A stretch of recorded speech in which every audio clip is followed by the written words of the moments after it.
Hello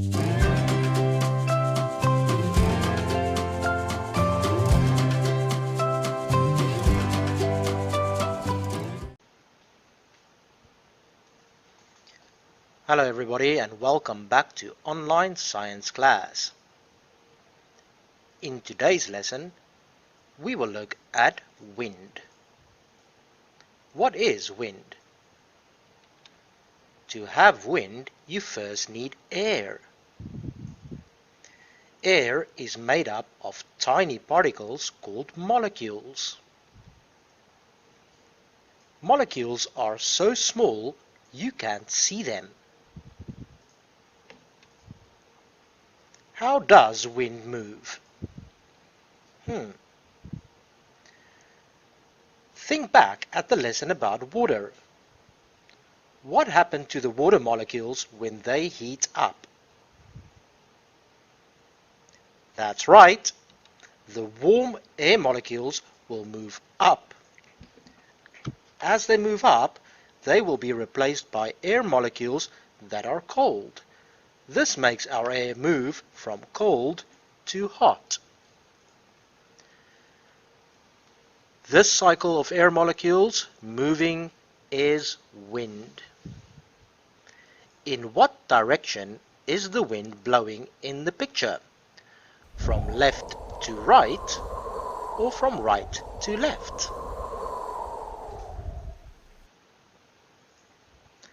That's right. The wind is blowing from left to right. What about this picture? We have the warm air rising and the cold air replacing it. In what direction do you think the wind is moving?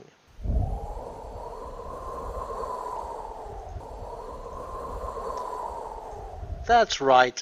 The wind is blowing from right to left. In what direction is the wind blowing in this picture? Look at the clues. You can see the effects of wind.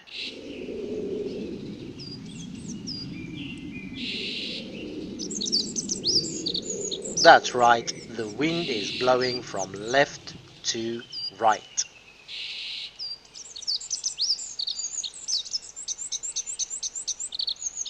What about this picture? What direction do you think the wind is blowing in now? That's right, it's blowing from right to left. To understand more about how wind is formed and how wind moves, let's listen to Bill Nye, the Science Guy. Bill Nye the Science Guy. Bill Nye the Science Guy. Bill Nye the Science Guy. Wind all over the world is caused by heating and cooling of the earth. Wind can do work. Hey, look at that. And it makes sailboats go! Well, he went right through the door.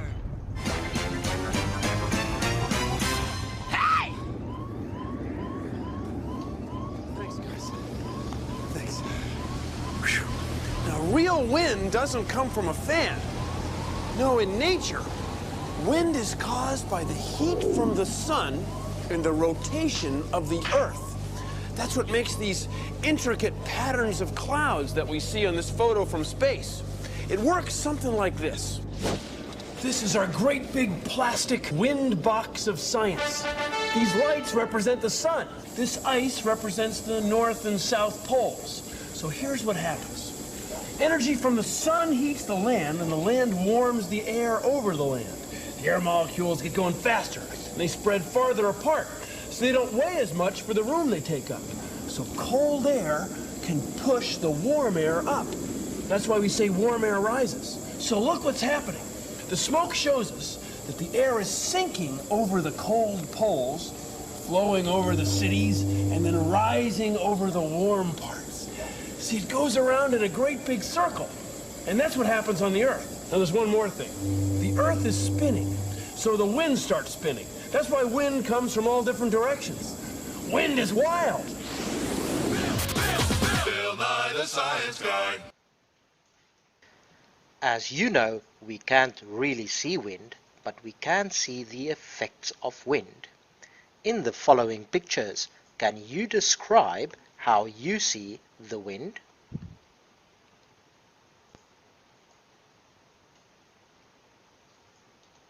In picture A, the clouds are moving. They are also moving from right to left.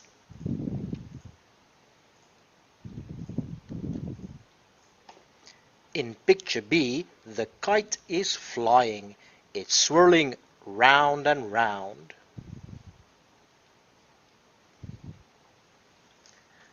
And in picture C, the tree is bending. It looks like the wind is blowing from left to right. Think back to when you worked in groups on your weather observation report. Do you remember observing the strength of wind? Some days we saw the wind was very light, and on other days we saw the wind was very strong. We used the Beaufort scale to measure the strength of wind. If I click on a number, we can see the clouds start to move because the wind is blowing. The higher we go with the numbers, the faster the wind will blow.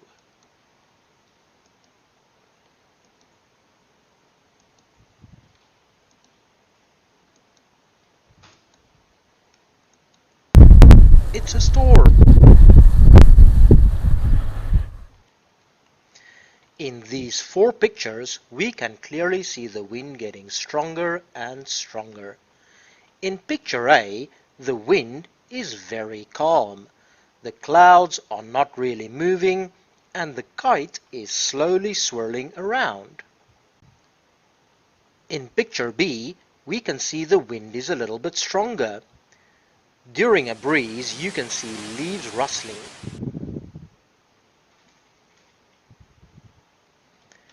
In picture C, we have a gale force wind. These winds are very strong and can bend or break trees. Finally, picture D. This is a storm. Storms have the strongest winds. What do we call strong storms in Taiwan? That's right, we call them typhoons. But in reality, it's just a tropical cyclone. Tropical cyclones have different names depending on where they form in the world. When they form in the Eastern Pacific or the Atlantic Ocean, they are called hurricanes. If they form in the Indian Ocean or the Southern Pacific, they are called cyclones. And if they form in the Northern Pacific, they are called typhoons. Taiwan is located in the Northern Pacific, and that is why we call these storms typhoons. The line in the middle of the map is the equator. This is the widest and warmest part of Earth because it gets the most direct sunlight. A warm area like this has the perfect conditions for a storm to develop. Storms that develop in the area above the equator or north will always rotate counterclockwise.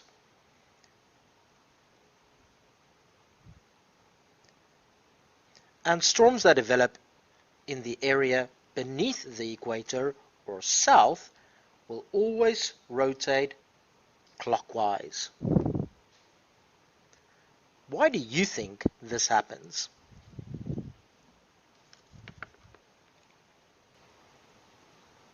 I am sure you already know Earth rotates on its axis. This is why we have day and night. As the Earth rotates, we can follow the path of Taiwan.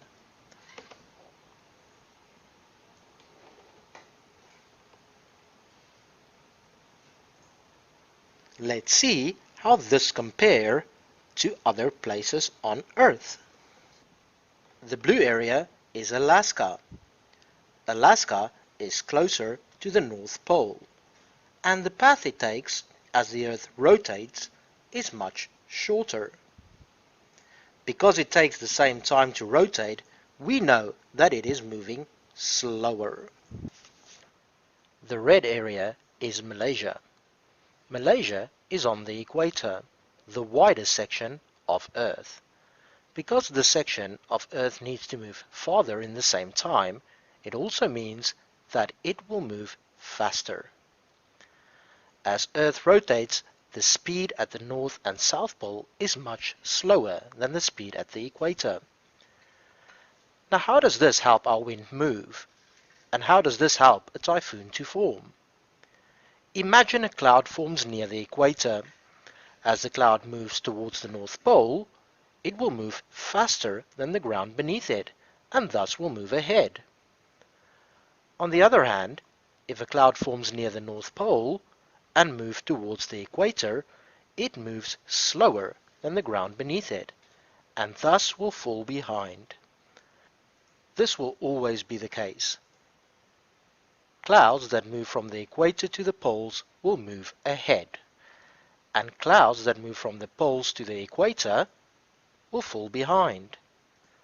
This is why tropical cyclones rotate in the specific directions they do. On the map, there is a point where the air is warming up. Now remember, when air warms up, it will rise up and suck in cold air from the surrounding area. As air deflects due to the rotation of the Earth, a typhoon is formed. Recently, a typhoon formed near Taiwan. This is a picture of Typhoon Surigay.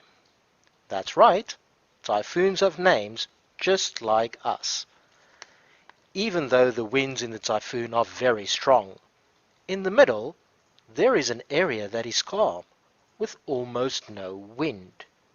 Can you see it? That part of the typhoon is called the eye. It kind of looks like an eye, doesn't it? Typhoons can be very dangerous. We know they have strong winds and also bring a lot of rain. In the following activity, you have to listen to the sentence and choose a picture that best fits the description. You can pause and play at your own pace. Are you ready? The storm is so strong, my umbrella broke. Which picture do you think best fits that description? Is it A, B, C, D, E, or F? The answer is A. Good job. Let's try one more. The wind was so strong it broke the windows.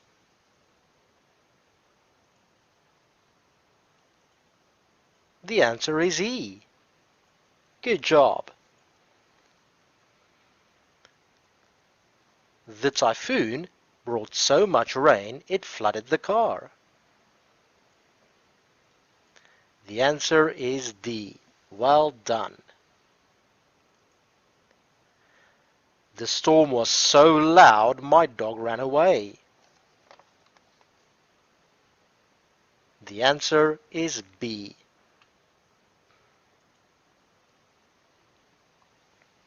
It rained so much that the Train tracks. flooded. That is picture F. Good job. And the last one. The wind was so strong it snapped the tree. The answer is C. Well done, everybody. Even though typhoons can be very dangerous, they can be predicted ahead of time. So we can always be prepared for a typhoon. To prepare for a typhoon, there are things you can do before the typhoon, during the typhoon, and after the typhoon. Before the typhoon arrives, make sure that you have enough food. You can also tape up the windows. You can pack an emergency bag, and you can prepare an emergency plan with your family. During the typhoon, make sure to use a flashlight and not candles, as candles can be dangerous. Don't panic and stay calm. Don't go outside, rather stay inside your house. Watch or listen at news for updates on the typhoon.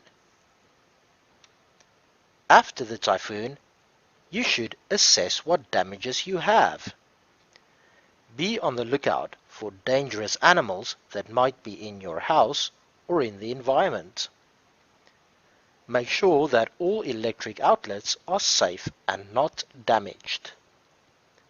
Finally, phone your family and friends to make sure that everybody is safe. Time for us to play a game.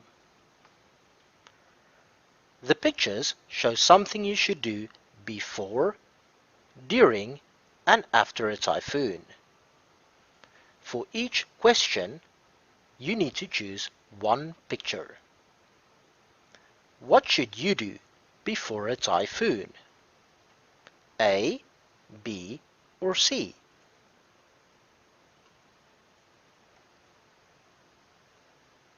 Before a typhoon, you can tape your windows to protect them from breaking. Let's try one more. What should you do before a typhoon? The answer is A. Make a plan with your family. What should you do before a typhoon?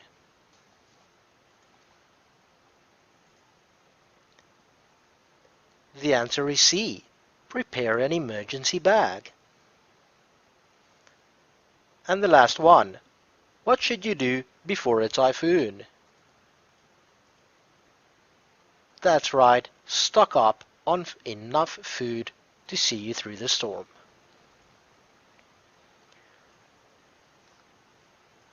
Now let's change the question. What should you do during a typhoon? That's right, during a typhoon, you should stay inside your house. What should you do during a typhoon? You should stay calm and don't panic. What should you do during a typhoon? Use a flashlight. Candles are a bit too dangerous. What should you do during a typhoon? Watch or listen to the news to get updates. What should you do after a typhoon? You should assess what damage there is to your house. What should you do after a typhoon? Phone your friends and family to make sure everybody is safe. What should you do after a typhoon? Watch out for dangerous animals.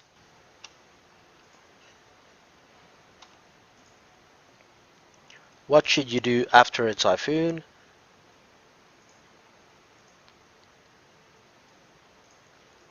Inspect your electrical outlets. Make sure there is no damage.